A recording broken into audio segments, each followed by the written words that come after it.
ఉత్తరాఖండ్ రాష్ట్రంలోని శతాబ్దాల చరిత్ర కలిగిన బద్రీనాథ్, కేదార్నాథ్ దేవాలయాలలోకి ఇకపై హిందువులకు మాత్రమే ప్రవేశం కల్పించనున్నారు. చార్ధామ్ దేవాలయాలలో హిందూయేతరుల ప్రవేశాన్ని నిషేధించాలని ఆలయ నిర్వహణ సంస్థ ప్రతిపాదించారు. త్వరలో జరగబోయే కేదార్నాథ్, బద్రీనాథ్ ఆలయ కమిటీ కేబీటీసీ బోర్డు సమావేశంలో ఈ ప్రతిపాదనలను ఆమోదించనున్నట్టుగా తెలిపారు.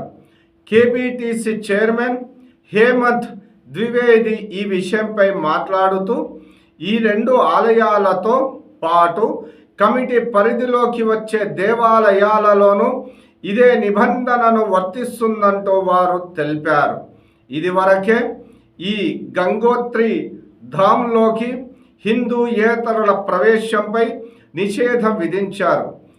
గంగోత్రి టెంపుల్ కమిటీ సమావేశంలో దీనిపై ఏకగ్రీవంగా నిర్ణయం తీసుకోనున్నట్టు వారు తెలిపారు. ఈ నేపథ్యంలో కేబీటీసీ ప్రతిపాదన కూడా వచ్చిందంటూ, అయితే ఈ నిబంధన ఎప్పటి నుంచి అమల్లోకి వస్తుందనే విషయంపై ఇంకా నిర్ణయం వెలువడించాల్సిన విషయం ఉన్నది.